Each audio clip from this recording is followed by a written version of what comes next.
하나님을 설득하지 말고 순종하라. 하나님을 설득하지 말고 순종하라 라는 제목으로 하나님 말씀 증가합니다. 사랑하는 성도 여러분, 누군가의 종으로 산다는 거 기분 좋은 일이 아니죠. 종이 되어 산다는 거 누가 좋아하겠습니까? 이스라엘 백성들이 애굽에 종살이할 때 내가 애굽의 종으로 사는 것이 행복하다, 즐겁다 그렇게 말하는 사람은 없었습니다. 하나님 앞에 울부짖고 부르짖고 하나님 우리를 살려달라고 구원해달라고 하나님 앞에 기도했죠. 결코 종이 된다는 것은 종이 아닙니다.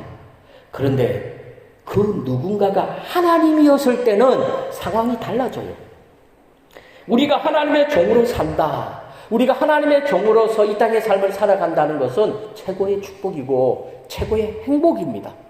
사랑하는 성도 여러분, 세상의 종이 되겠습니까? 아니면 하나님의 종이 되겠습니까? 우리 아이들이 초등학교, 중학교, 고등학교, 대학 공부하죠. 직장에 들어가죠. 가만히 생각해 보세요. 우리 아이들이 세상의 종이 되어갑니다. 직장의 종이 되어갑니다. 청년에 그렇게 열심히 신앙생활하는 우리 아이들이 직장에 들어가면요, 뭐라고 말합니까? 회사 가야 되기 때문에 교회 못 나온다고 말합니다. 어느 순간에 직장의 종이 되어지고 세상의 종이 되어가고 있다라는 거죠.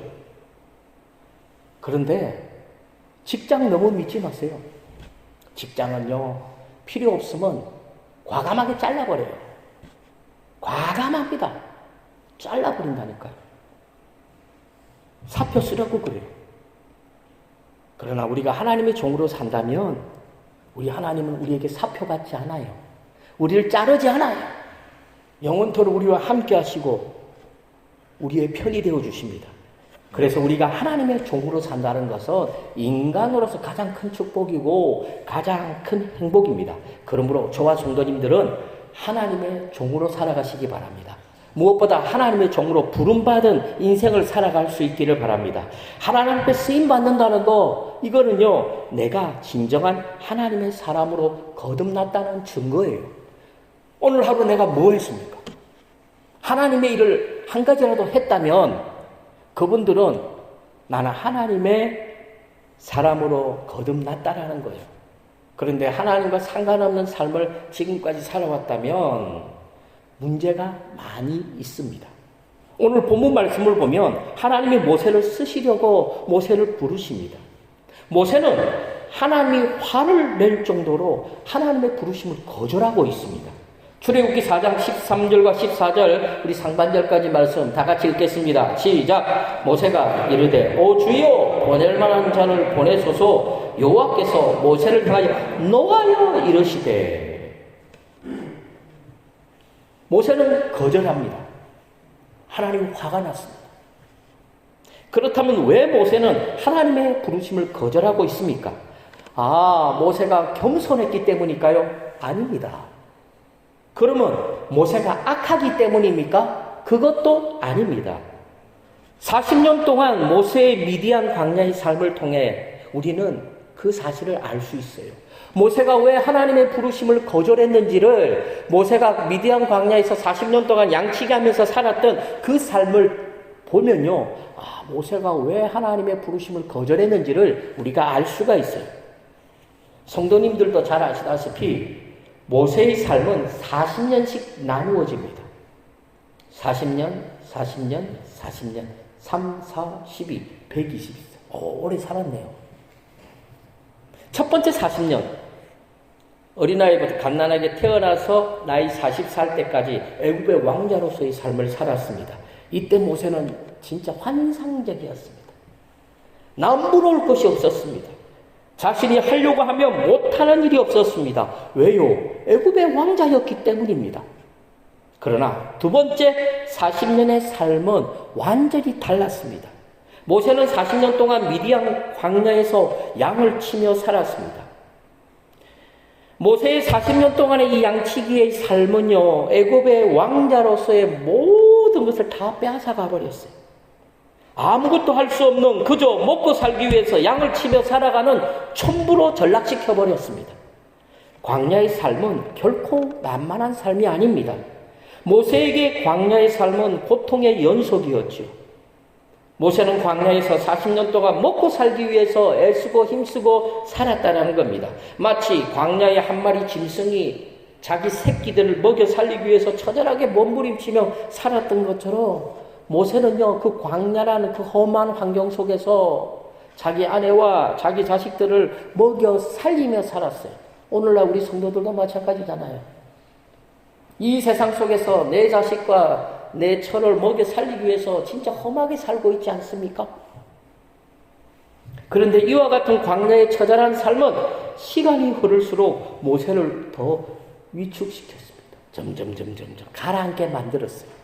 겸손해지는 것이 아니라 자신감이 사라져버리고 담대함이 사라져버리고 믿음도 어떻게 해요? 점점 사라지게 만들었습니다. 이 광야란 이 불가항력적인 자연 앞에서 모세는 자신이 너무나도 연약한 존재라는 사실을 깨닫습니다. 자신이 할 수 있는 일이 아무것도 없다는 사실을 알게 됩니다.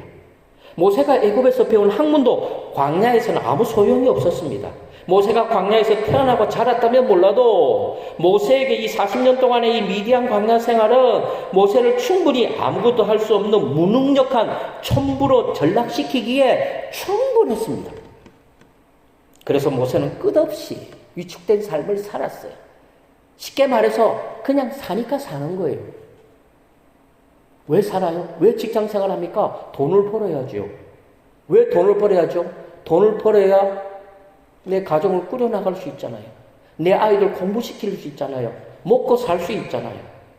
오로지 이것을 위해 살았어요. 오늘날 우리 현대 그리스도인들도 똑같지요. 교회는 안 다니면 이상하니까 교회는 나옵니다. 그러나 그들의 본업은 세상에 다 있어요. 내 자식들 먹여 살리고 공부시키는데 모세도 똑같았어요. 광야 40년 동안 오로지 연약한 촌부로서 처자식을 먹여 살리는데 온 힘을 쏟았어요. 이스라엘 백성들을 위해서 하나님의 종으로서 쓰임받는 생각은 눈꼽만큼도 못했어요. 그만큼 이 광야 40년 동안의 삶은 모세를 위축시켜버렸죠. 모세는 모든 자신감을 잃어버렸어요. 그저 자연에 순응하면서 하루하루를 살아가는 겁니다. 처자식을 먹여 살리며 행복을 느끼는 한 사람의 촌부로 변했습니다. 이제 더 이상 꿈도 없어요. 야망도 없어요. 애굽의 왕자였던 신부는 그저 흘러가 버린 강물이 되어버렸어요. 어디 있는지도 알 수 없어요. 그런데 하나님은 이런 모세를 부르셨습니다. 하나님도 참 약간 괴팍하시죠. 하나님, 난 할 수 있습니다. 모세 40세 때 그랬거든요. 모세가 나이 40세 때 자기가 유대인이라는 사실을 알았어요. 하나님, 내가 한번 해볼게요.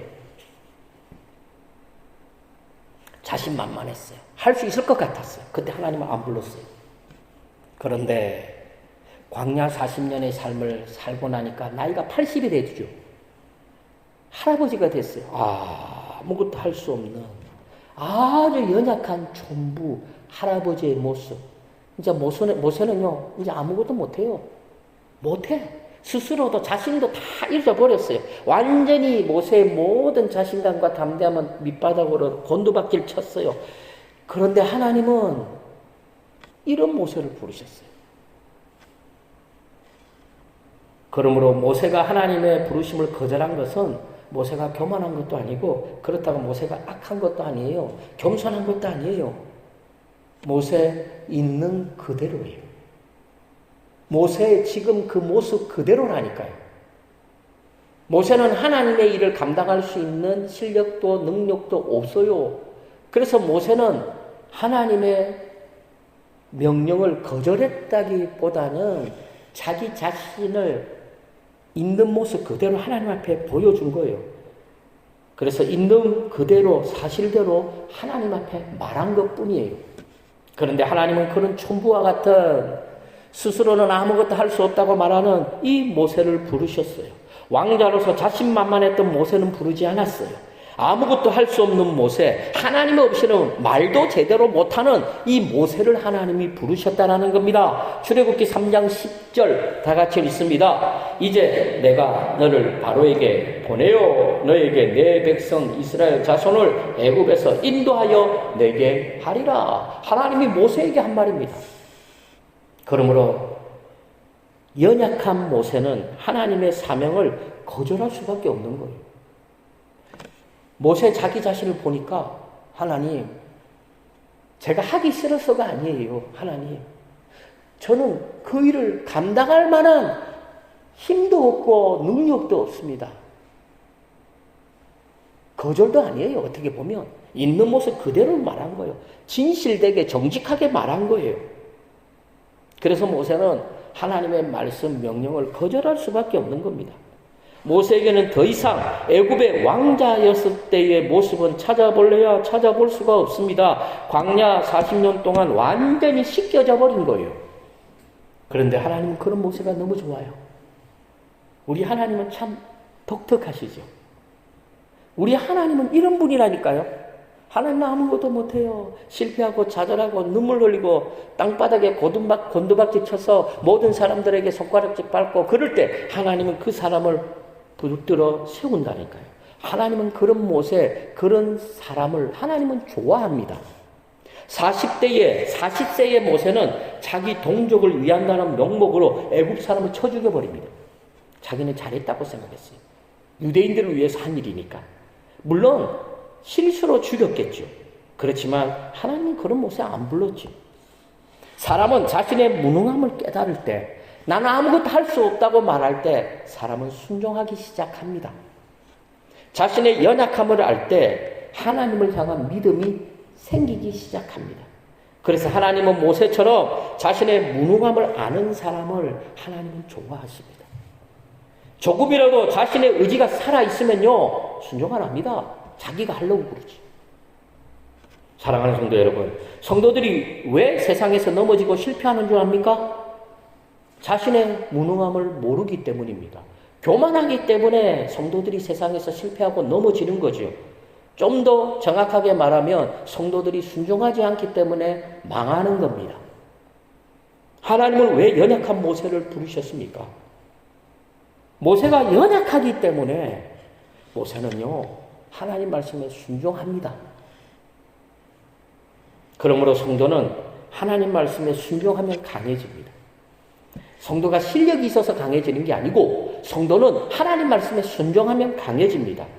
순종하지 않으면 두려움이 생기지만 순종하게 되면 두려움도 없지요. 순종하지 않으니까 약해지고 순종하지 않으니까 자꾸 세상이 눈에 들어오는 겁니다. 사랑하는 성도 여러분, 연약한 성도들의 특징이 뭔지 압니까? 믿음 없는 성도들의 특징, 거절이에요. 거절입니다. 거절. 무조건 거절합니다. 그건 겸손이 아니에요. 불순종입니다. 모세는 할 수 없어서 거절했지만 오늘날 성도들은 할 수 있는데도 거절합니다. 이걸 불순종이라고 합니다. 모세뿐만 아니라 오늘날 많은 성도들이 나는 능력이 없어서 사명을 감당할 수 없다고 거절합니다. 불순종이죠. 모세뿐만 아니라 오늘날 성도들이 하나님에 대해서 너무 모릅니다. 하나님은 능력 있는 사람 안 써요. 왜? 교만하니까. 하나님은 능력 있는 사람 안 쓴다니까요. 만약에 하나님이 능력 있는 사람을 쓰시려면 어떻게 합니까? 완전히 땅바닥까지 곤두박치게 능력이고 뭐고 다 내려놓고 모세처럼 자신을 무능하다고 말할 때 그때서 쓰는 거죠. 하나님은 능력 있는 사람 안 씁니다. 능력 없는 사람을 쓰는 거예요. 젊은 사람 안 쓰더라고요. 나이 많은 사람을 써요. 나이 80세 되시는 분을 쓴다니까. 강한 사람보다 하나님은 연약한 사람을 씁니다. 우리도 그래요. 직장이나 어느 단체나 가보면요. 특히 시키는 대로 안 하는 사람들은요. 대부분 젊은 사람들이에요. 세상을 잘 몰라요. 나름대로 자기는 할 수 있다라고 생각해요. 그러나 나이가 좀 있고 또 경험이 있는 분들은 시키는 일에 대해서는요. 합니다. 그리고 다 해놓고 난 다음에 그 다음에 그 문제에 대해서 이야기하죠. 강한 사람은 쓰기가 힘들어요. 연약한 사람이 하나님 쓰시기에 편합니다. 왜요? 그래야 순종하기 때문입니다. 그래야 자랑하지 않고 교만하지 않기 때문입니다. 반면에 능력 있는 사람은요, 일단 자기가 한번 생각합니다. 그리고 자기가 할 수 있나 없나 테스트를 해보죠. 그리고 자기가 조금이라도 할 수 있을 것 같으면 순종하지 않고 자기 방법대로 나아갑니다. 알량한 자신의 능력을 믿고 순종하지 않습니다. 그래서 하나님은 실력을 안 봅니다. 모세처럼 스스로 자신을 무능하다고 말할 때 하나님은 그때의 모세를 씁니다. 40세의 모세를 안 쓰고 80세의 모세를 쓰신다라는 겁니다. 그러므로 하나님은 능직자든 무능직자든 사실은 하나님 앞에는 상관이 없어요. 그래도 하나님은 무능력자를 씁니다. 왜냐? 하나님의 일은 무능력자라도 순종만 하면 충분히 잘할 수 있기 때문입니다. 하나님의 일은 능력으로 하는 게 아니에요. 하나님의 일은 순종으로 하는 겁니다. 하나님의 일은 하나님이 시키면 예 하고 순종하면 그 일은 잘 돼요. 근데 하나님의 일을 내가 가진 알량한 지식 가지고 하려고 하면 실패하고 넘어진다는 겁니다. 모세처럼 이스라엘 백성들을 출애굽시키고 모세처럼 홍해를 가를 수 있는 일은 순종하면 할 수 있는 거예요. 능력 있는 사람이 홍해를 가를 수 있습니까? 이 인간 중에서, 세상에 살아가고 있는 인간 중에서 도대체 어떤 사람이 홍해를 가릅니까? 박사학위를 20개, 30개 가지고 있는 사람은 홍해를 가릅니까? 못 갈라요. 모세처럼 나는 아무것도 할 수 없다고 말할 때 모세처럼 순종하니까 홍해를 가르는 거예요. 모세처럼 순종하니까 출애굽을 시킵니다. 그러므로 무능력자도 얼마든지 하나님의 일을 할 수 있습니다. 오히려 무능력자들이 하나님 앞에 귀하게 쓰임받는 위대한 종이 될 수 있습니다. 모세도 능력자였을 때는 하나님이 안 썼다니까요. 근데 모세가 무능력자가 되니까 하나님은 모세를 들어 쓰셨어요. 사랑하는 성도 여러분, 우리에게 능력이 있다면 얼마나 있습니까? 하나님이 보실 때 그건 능력도 아니에요. 교만이죠. 우리가 할 수 있는 일은 오직 순종밖에 없어요. 그래서 모세는 미디안 광야 40년 동안의 양치기 생활을 통해서 자신의 무능함을 철저하게 깨닫습니다. 무조건 하나님 말씀에 순종해야 된다는 사실을 깨닫는 거예요. 나는 아무것도 할 수 없다. 이 사실을 깨닫습니다. 그렇다면 하나님의 부르심에 순종하지 않는 사람들, 불순종하는 사람들의 특징은 뭡니까? 하나님을 설득시키려고 합니다. 순한 양이 아니라 뿔 달린 염소와 같습니다. 주인의 말씀에 순종하는 것이 아니라 주인을 설득해가지고 자기 생각대로 주인이 하기를 원합니다. 사울왕을 한번 보세요. 자기 마음대로 번제를 드려놓고 자기는 잘못이 없고 사무엘 선지자가 잘못했다고 하나님을 설득하고 있습니다. 분명히 하나님은 아말렉 족속에 완전히 멸하라고 말씀하셨어요. 그런데 사울왕은 자기 마음대로 아각왕을 살리고 아말렉의 좋은 것들을 전리품으로 가져왔습니다. 결국 사울왕은 하나님의 말씀보다 자신의 뜻대로 한 겁니다. 그래 놓고는 하나님을 설득합니다. 뭐라고 설득합니까? 하나님, 사무엘 선지자가 늦게 와가지고 어쩔 수 없이 제가 번제 드렸습니다. 하나님, 아말렉의 이 좋은 것을 불에 태우려고 하니까 너무너무 아까웠어요. 이 좋은 것을 하나님 앞에 제사 드리면 얼마나 좋을까? 그래서 이 좋은 것들을 가지고 와서 하나님 앞에 제사 드리려고 했습니다. 사울왕의 행동이 하나님 보시기에 칭찬 들을 만한 행동인가요? 하나님을 설득하고 있는 거예요. 그래서 불순종이죠. 그리고 믿지 않는 사람과 이 결혼 문제도 마찬가지예요. 정말로 그 사람을 사랑한다면 결혼이 먼저가 아니고요. 그 사람을 전도하는 게 먼저예요. 정말로 그 친구와 결혼하고 싶다면 먼저 그 친구부터 전도해야 합니다. 세례받게 해야 돼요. 그리고 난 다음에 결혼해도 늦지 않아요. 결혼하고 난 다음에 예수 믿는다고 하면서 하나님을 설득시키지 마시기 바랍니다. 결혼하고 난 다음에 예수 믿는다면 왜 결혼 전에는 예수를 못 믿습니까? 거짓말이니까 그래요. 결혼을 하기 위해서 거짓말을 하는 거죠. 결국 자기의 뜻대로 하기 위해서 하나님을 설득하고 있는 겁니다. 어떻게 하나님을 설득할 그런 생각을 할까요? 그만큼 인간이 악하기 때문에 그래요. 이 자체가 불순종이죠. 혹시 내가 하나님을 설득하고 있다면 이건 심각한 문제예요.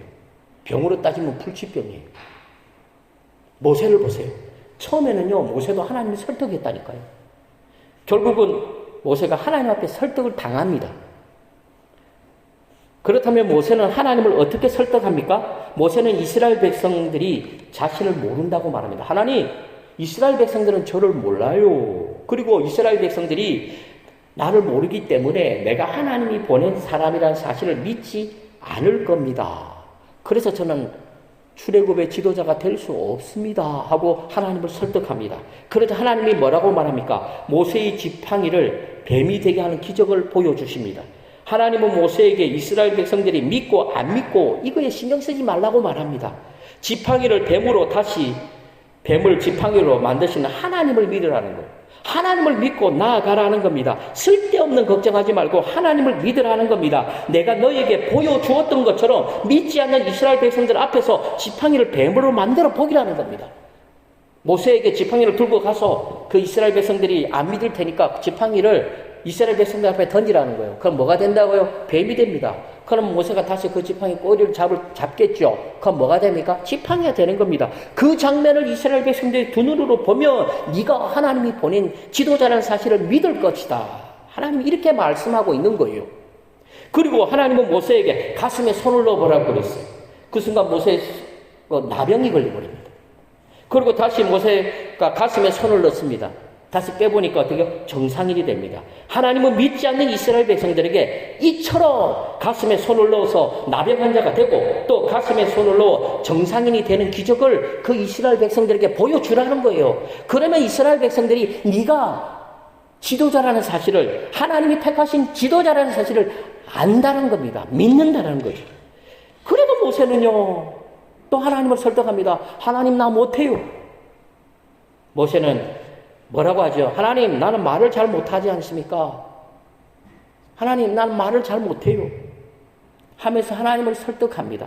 말을 잘 못하는 내가 어떻게 이스라엘 백성들 앞에서 명령을 할 수 있고 하나님 말씀을 온전히 전달시킬 수 있겠습니까? 저는 자격이 없습니다. 하고 또 하나님을 설득하는 거예요. 그러자 이번에는요, 하나님이 드디어 화를 내셨습니다.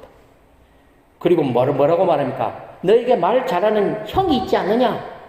내가 그 형을 너에게 붙여줄 테니까 네가 나의 말을 네 형에게 말하면 네 형이 이스라엘 백성들에게 말 잘하는 네 형이 이스라엘 백성들에게 연설을 할 거다. 그러면서 하나님이 모세에게 사명을 감당하라고 말씀하고 있습니다. 출애굽기 4장 14절 다 같이 읽습니다. 시작. 레위 사람 내 형 아론이 있지 아니하냐? 그가 말 잘하는 것을 내가 아노라. 그가 너를 만나러 나오나니 그가 너를 볼 때에 그 마음에 기쁨이 있을 것이라. 사랑하는 성도 여러분, 모세는 하나님을 설득하려 했지만 결국에는 하나님 앞에 설득을 당해서 하나님 앞에 위대하게 쓰임받는 종이 됩니다. 하나님은 모세를 통해서 이스라엘 백성들을 출애굽시키면서 아브라함에게 주신 언약을 이루어가기 시작하는 거예요. 하나님은 모세를 부를 때 모세의 허락을 받지 않았어요. 하나님은 모세에게 순종을 원했다니까요. 사랑하는 성도 여러분, 혹시 우리 마음에 감동이 옵니까? 내가 교회를 위해서 내가 헌신할 마음이 생깁니까? 전도할 마음이 생깁니까? 그러면 순종인 거예요. 하나님이 나에게 허락을 받기 위해서 감동을 주는 게 아니에요. 감동을 줬다는 사실은 순종하라는 겁니다. 모세는 사명을 감당하지 않으려고 하나님의 그 명령을 무려 5번이나 거역하면서 자기가 지도자가 될 수 없는 사실을 하나님 앞에 설득합니다. 그런데 하나님께 오히려 설득을 당해서 하나님 말씀에 순종함으로 이스라엘 가운데 가장 위대한 지도자가 됩니다. 그러므로 모세가 된 것은 모세의 능력이 아니고요, 모세가 하나님의 말씀에 순종했기 때문입니다. 모세가 하나님의 말씀에 순종하니까 모세가 하나님의 능력을 통해서 하나님의 놀라운 일을 감당했던 겁니다. 홍해가 갈라진 것도 모세가 한 것이 아니라 하나님의 능력을 모세를 통해서 나타낸 거죠. 그러므로 저와 성도님들도 하나님의 능력을 나타내는 모세와 같은 하나님의 일꾼들이 되시기 바랍니다. 그러므로 저와 성도님들은 모세처럼 자신의 무지함을 알고 나는 아무것도 할 수 없다는 사실을 깨닫고 하나님께 순종함으로 하나님의 능력을 나타내는 하나님 앞에 신실한 종들이 다 되시기를 주님의 이름으로 간절히 축원합니다. 하나님 감사합니다. 우리 북한교회 성도